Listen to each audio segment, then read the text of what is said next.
Car race versus అందాల పోటీలు, ప్రపంచ అందాల పోటీలు. అంటే వాళ్ళు ఈ కార్ రేస్ తీసుకొచ్చారు కాబట్టి మేము అంతకంటే కొంచెం గొప్పగా తీసుకురావాలి కాబట్టి అంటే ఇది పోటాపోటీ కనిపిస్తుంది. కానీ దీన్ని కవర్ చేయడానికి వాళ్ళు పడుతున్న ఆపసోపాలు చూస్తుంటే మాత్రం తెలంగాణ ప్రజలు నవ్వుకుంటున్నారనే చెప్పాలి. ఓకే, తీసుకొస్తున్నాము ప్రపంచవ్యాప్తంగా, ఇది కూడా ప్రపంచ పటంలో తెలంగాణ ఉండాలని చెప్పురే బాగుంది. కానీ ఈ కార్ రేస్ గురించి క్వశ్చన్ చేస్తున్నారు కాబట్టి మనం ఈ అందాల పోటీల గురించి అసలు దీనికి దానికి సంబంధం లేదని మాట్లాడుతుంటే కొంచెం ఒక్కసారి బుర్రున్న వాళ్ళు ఎవరైనా ఏం మాట్లాడతారనంటే, ఈ కార్ రేస్ ఏంటి, అది ఎలక్ట్రిక్ మొబిలిటీ, అంటే ఎలక్ట్రిక్ వాహనాలని వాడుకలో ఉంచాలి. ఆల్రెడీ మనం ఢిల్లీ పొల్యూషన్ చూస్తున్నాము. సో కనీసంగా ఆ మొబిలిటీ పెంచితే ఏమవుతుందంటే ఎలక్ట్రిక్ వాహనాల వినియోగం అనేది ఉంటుందనే దాని మీద పెట్టినామని చెప్పి గత ప్రభుత్వం చెప్తుంది.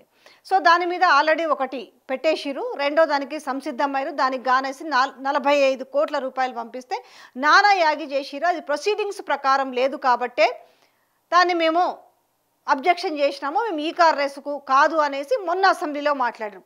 ఇక అంతకుముందు అయితే దాని మీద నానా యాగి చేసిరు.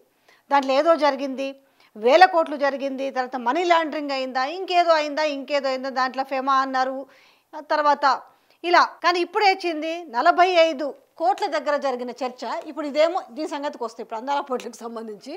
సో ఈ కారుకు సంబంధించింది ఏంది, ఈ 45 కోట్ల లావాదేవీల విషయంలో మాత్రము లేదని చెప్పేసి దాన్ని పెద్ద భూతద్దంలో పెట్టి చూపే ప్రయత్నం చేసిన కాంగ్రెస్ పార్టీ ప్రభుత్వము ఈరోజు ఈ అందాల పోటీలకు సంబంధించి ఏం చెప్తున్నారయ్యా అంటే, మీరు ఒక్కసారి ఈ వీడియో చూడండి. పర్యాటక శాఖ మంత్రి మాట్లాడిన జూపెల్లి వీడియో ఒక్కసారి మీకు యాడ్ చేస్తాను. ఆ వీడియో చూస్తే ఈ మిస్ వరల్డ్ కాంపిటీషన్ పెట్టినటువంటి ఉద్దేశం ఏంటంటే ప్రధానంగా కొత్త రాష్ట్రం తెలంగాణ రాష్ట్రంలో ఉన్నటువంటి నిరుద్యోగ యువత ఉద్యోగ ఉపాధి అవకాశాలు మెండుగా రావాలంటే, అట్లాగే పెట్టుబడులు పెద్ద ఎత్తున ప్రపంచ స్థాయిని ఆకర్షించాలంటే ఈ యొక్క ఈవెంట్ ద్వారా గ్లోబ్ నుంచి, అంటే ప్రపంచంలో ఉన్నట్టు సుమారుగా 140 దేశాల నుంచి ఈ యొక్క కంటెస్టెంట్స్ పార్టిసిపేట్ అవుతూ ఉన్నారు. ఎట్ సేమ్ టైం కొన్ని వేల మంది, అంటే media, almost more than 3000 media people also present here. And through this event ద్వారా ప్రపంచం మొత్తానికి కూడా ఒక తెలంగాణ రాష్ట్రం, కొత్త రాష్ట్రం అని చాలామందికి తెలియకుంటుంది. తెలంగాణ రాష్ట్రం ఉంది, హైదరాబాద్ ఉంది అనే కింద. సో దీని ద్వారా ఇవి క్రియేట్ చేయడం కోసం ఈ యొక్క ఎంప్లాయ్మెంట్, అట్లాగే స్టేట్ రెవెన్యూ, రాష్ట్ర ఆదాయం పెంచి అట్టడుగు వర్గాల వాళ్ళ యొక్క అభ్యున్నతికి దోహదపడాలనేటువంటిది దీని యొక్క ఉద్దేశం, లక్ష్యం. నిజంగానే నవ్వుతారా, ఏం చేస్తారో అర్థం కాదు. అంటే ఏం మాట్లాడాలో తెలియక మాట్లాడుతున్నారా, తెలిసి మాట్లాడుతున్నారా అనేది కూడా తెలియదు. దానివల్ల జరిగే ఒక ఉపయోగాలు ఎందుకు చెప్తారో అది నేను చెప్పడం ఎందుకు, మీరే వినుర్రి. ఇంకేందట, 140 దేశాల ప్రతినిధులు వస్తారు. ఏది దాంట్లో పార్టిసిపేట్సే కాకుండా చూడ్డానికి ఓవరాల్గా 140 దేశాల నుంచి వస్తారు. సో ఇదంతా కూడా కవర్ చేయడానికి ఆల్మోస్ట్ 3000 నుంచి 4000కు పైగా ఈ ప్రెస్ మీడియా సిబ్బంది వస్తారు. సో వీళ్ళు చెప్తుంది ఏంది, జస్ట్ 27 కోట్లు మాత్రమే ఖర్చు అవుతుంది అని చెప్తున్నారు. ఏది, ఈ అందాల పోటీలకు సంబంధించి. బట్ ఇక్కడ చూసుకుంటే ఈ 140 దేశాల నుంచి వచ్చే వాళ్ళ మీడియానే ఇంచుమించు 3 నుంచి 4000 మంది. అంచనాలు వేస్తే తక్కువ 250 కోట్ల ఖర్చు అవుతుంది. 250 కోట్లు ఇక్కడ ప్రభుత్వం ఖర్చు పెట్టలేదు. కానీ వాళ్ళు చెప్తుంది ఏంటంటే కేవలం మరి 27 కోట్లు మాత్రమే ఖర్చు అవుతుంది. మరి ఏ లెక్కన ఖర్చు అవుతుందో తెలియదు. ఇంకా రెండో విషయం ఏంటి అనంటే, దీని గురించి చాలా గొప్పగా చెప్తున్నారు. ఏంటి అనంటే, సరే ఓకే, ఒకవేళ హైదరాబాద్ అనేది ప్రపంచవ్యాప్తంగా ఓకే కొంచెం గుర్తింపు వస్తుంది అనుకుందాం. కానీ ఈ తెలంగాణ సమాజానికి, తెలంగాణ సంస్కృతికి ప్రతీకన, దీనివల్ల ఉద్యోగ అవకాశాలు వస్తాయి, పెట్టుబడులు వస్తాయి అనేసి మాట్లాడుతున్నారు. ఎట్లా పెట్టుబడులు వస్తాయి, అందాల పోటీలను చేస్తారు, ఫైనల్స్ వరకు ఇక్కడ నిర్వహించుకొని పోతారు. ఓకే, సో వీళ్ళ అంటే ఇక్కడ నాకు ఏమనిపిస్తుంది అంటే, ఈ రెండు బేరీజ్ వేసుకున్న దాంట్లో వీళ్ళది ఒక పోటాపోటీ వ్యవహారంగా అనిపిస్తుంది. ఇక్కడ ఏంటిది, ఈ కార్ రేస్,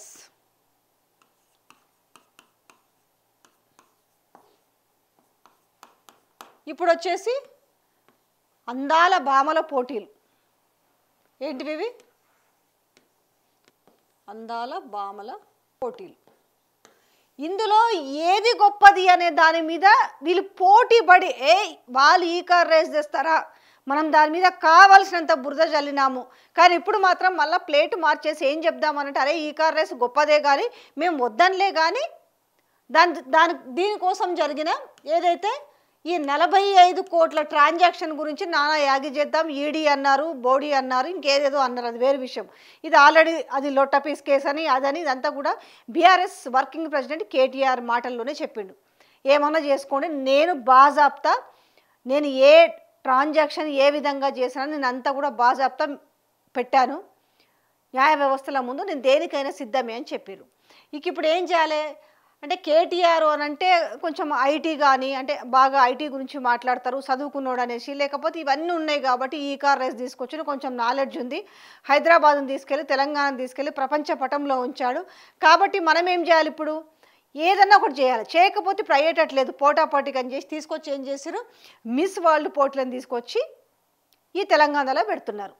దీనికి గాను ఎందుకయ్యా ఈ పోటీలు ఎందుకు, ఒకవైపు ఏమో రైతులు చేస్తున్నారు కదా, ఎందుకు ఈ 250 కోట్ల నుంచి ఈ అందాల బహమల పోటీల కోసము ఈ 250 నుంచి ఆల్మోస్ట్ ఒక 300 కోట్ల వరకు అవుతాయి కదా, ఎందుకు ఈ ఖర్చు అంతా ఎందుకు, ఈ రైతులు ఆల్రెడీ ఆత్మహత్యలు చేసుకుంటుంటే ఒకవైపు దీనివల్ల ఏమి ఉపయోగకరము అనేసి మాట్లాడుతున్నారు. అంటే కొంతమంది మహిళలు కూడా ఏం మాట్లాడుతున్నారు, దానివల్ల ఏంది, ఆడవాళ్ళని కొలతలు వేసి ఆ కొలతల ప్రకారము ఒక మిస్ యూనివర్స్గా సెలెక్ట్ చేయడం అనేది అది మనకి ఏం సంబంధించిన విషయము, ఇది తెలంగాణ మహిళలకు ఎలాంటి ప్రతీక అనే విషయంలో మహిళలే మాట్లాడుతున్నారు, తెలంగాణ మహిళలు. కానీ ఇలాంటి నేపథ్యంలో ఏం చేయాలి, ఇవన్నీ కొట్టిపారేయాలి, మనం ఈ కార్ రేస్ కంటే గొప్పగా అనిపించుకోవాలి. దీనివల్ల ఇప్పుడు రేపు చెప్తారు ఇన్ని వేల కోట్లు వీళ్ళు అన్నారు కదా, అప్పుడు ఈ కార్ రేస్ వల్ల ప్రత్యక్షంగా పరోక్షంగా హైదరాబాద్కు 700 కోట్ల ఆదాయం సమకూరింది అన్నారు, 700 కోట్ల ఆదాయం వచ్చిందని చెప్పారు. సో 700 కోట్ల ఆదాయము జస్ట్ ఈ కార్ రేస్తో వచ్చిందని చెప్తారు కదా, మనం ఇదే మిస్ యూనివర్స్ పోటీలు వేస్తే ఇంకెంత వచ్చిందని చెప్పొచ్చు, 7,000 కోట్ల ఆదాయం వచ్చిందని కూడా చెప్పుకోవచ్చు. అంటే దీన్ని ఎప్పుడైనా కూడా ఒకటి ఉంటుంది కదా, ఈ చిన్న గీత పక్కన పెద్ద గీత వేస్తే ఏమవుతుంది, చాలా పెద్దగా కనిపిస్తుంది, దాంట్లో ఏముండదు. ఈ గీత పక్కన ఏం చేయాలి, ఈ పెద్ద గీత గీయాలి, ఈ పెద్ద గీత గీసినప్పుడు ఏం చేస్తారు, దీని గురించి చర్చ జరగాలి. ఇక ఈ కార్ రేస్ ఏం కాదు అంటే ముఖ్యమంత్రి రేవంత్ రెడ్డి కూడా చాలా తెలివి కలవాడు, గొప్పగా ప్రపంచ అందాల భామల పోటీలు ఇక్కడ తీసుకొచ్చిండ్రు, కాబట్టి తెలంగాణకి విపరీతమైన ప్రయోజనం చేకూరిందని చెప్పేసి ఏం చేస్తారు, అటు నాగార్జున సాగర్లో కావచ్చు, ఇటు మన పోచంపల్లిలో కావచ్చు, అటు రామప్ప కావచ్చు, ఇట్లా 8 సంబంధించిన ఏవైతే స్టేజెస్ ఉంటాయో అవన్నీ కూడా వివిధ ప్లేస్లను ఆల్రెడీ సెలెక్ట్ చేసి పెట్టిరు. సో వీటి వల్ల ఏమైంది, ఇప్పుడు సపోజ్ వాళ్ళు చెప్పే మాటలు కూడా చెప్తారు, ఇప్పుడు పోచంపల్లి వెళ్తారు, పోచంపల్లి వెళ్తే ఏమవుతుంది, పోచంపల్లికి రేపు ఓకే ప్రపంచవ్యాప్తంగా పోచంపల్లి గురించి మాట్లాడుకుంటారు, లేదు రామప్ప గురించి ప్రపంచవ్యాప్తంగా మాట్లాడుకుంటారు. ఇలాంటి లాజిక్ పాయింట్స్ అన్నీ పట్టుకొని ఏం చేస్తున్నారంటే దీన్ని ఎస్టాబ్లిష్ చేసుకునే ప్రయత్నం జరుగుతుంది. కానీ ఒక్కటి, అందాల పోటీలు జరిగిన రోజులు ఒక హడావుడైతే చాలా ఇదిగానే ఉంటుంది, దాని తర్వాత ఎవరు దాని గురించి మాట్లాడుకునే వాళ్ళు కూడా ఉండరు. వీళ్ళు ఏం చెప్తున్నారు, రేపు ఈ హోటల్స్ అన్నీ కూడా బుక్ చేస్తాం కాబట్టి వీళ్ళు సో సైట్ సీయింగ్కి వెళ్తారు, ప్రోడక్ట్స్ కొంటారు, సో ఇవన్నీ అంటే చార్మినార్ పోతే ముత్యాలు కొంటారో లేకపోతే పోచంపల్లి పోతే వీళ్ళన్నీ రెడీగా పెట్టుకున్నారు. ఇక్కడ ఏ రకంగా మనము ఎట్లా లాభాలు చూపించవచ్చు, నిజంగా అది ప్రభుత్వానికి వస్తుందా రాదా, ఇక్కడ ఏం చెప్పారు, ప్రత్యక్షంగా పరోక్షంగా జరిగింది హైదరాబాద్కి మేలు చేకూరింది, సో ఇక్కడ నుంచి ఖర్చు అయిందంతా కూడా చెప్పారు. సెకండ్ సారి స్పాన్సర్ లేరు కాబట్టి ఆ స్పాన్సర్ వచ్చేంత వరకు వీళ్ళే ముందుగా 45 కోట్ల రూపాయలు పంపించామని చెప్పారు, కాబట్టి మనం అంతకంటే 3 అడుగులు ముందుకు వేయాలి. రేపు 700 కోట్లు కాదు 7,000 కోట్ల ఆదాయం వీళ్ళు ఏం చెప్పారు ఆ రోజు, నగరానికి జరిగిందన్నారు. రేపు ఏం చేస్తారంటే వీళ్ళు ప్రభుత్వానికే జరిగిందని చెప్తారేమో, కానీ ఇంట్లో ప్రభుత్వానికి జరిగే లాభం అనేది 0. ఓకే పెట్టొచ్చు పెట్టకూడదు అనేది కాదు, కానీ ఈరోజు ఈ కార్ రేస్ వర్సెస్ అందాల పోటీలు, అందాల భామల పోటీలు అనే చర్చ తెరపైకి వస్తుంది కాబట్టి దీని మీద ఒక భారీ చర్చ జరుగుతుంది. ఇది అవసరమా అంటే ఇది వేస్టా, ఇది అవసరమా, లేదు అది అవసరమా, ఇది వేస్టా అనే దాని మీద ఎక్కడొచ్చిందంటే ఇక్కడ కూడా ఈ యొక్క కన్ఫ్యూజన్ అనేది ఎక్కడొచ్చిందని అంటే రాజకీయ నాయకులు మాట్లాడుతున్న నేపథ్యంలో గత ప్రభుత్వంలో జరిగింది, మనం దాంట్లో దుమ్ము వేసినాము, కానీ ఈ కార్ రేస్ గురించి మాట్లాడుకుంటున్నారు, ఇది కేటీఆర్ కాబట్టి తేగలిగిండు కాబట్టి సో ప్రపంచ దేశాలన్నట్టు కూడా పోటీలు పడుతున్న నేపథ్యంలో ఈ కార్ రేసుని హైదరాబాద్కు తీసుకొచ్చి పెట్టడం అనేది చాలా గొప్ప విషయం అని చాలామంది పొగిడిన నేపథ్యంలో మనము దానికంటే ఎక్కువగా ఇంకా 4 గింతలు ముందుకు పోవాలని చెప్పేసి సో ఇక్కడ తీసుకొచ్చేసి ఈ మిస్ వరల్డ్ పోటీలు ఇక్కడ ఇక ఇక్కడ పెట్టబోతున్నారు. ఈ నేపథ్యంలో జరిగే చర్చలు ఏంటంటే నిజంగానే దానివల్ల ఏం జరిగింది, దీనివల్ల ఏం జరిగింది అనే చర్చలు అనేది ప్రభుత్వం పక్కన పెట్టి దాని మీద మనం బురద జల్దాము, దీని మీద మాత్రము పన్నీరు జల్దాం అనే నేపథ్యంలో ఇప్పుడు చర్చకు తెరలేపిండ్రు.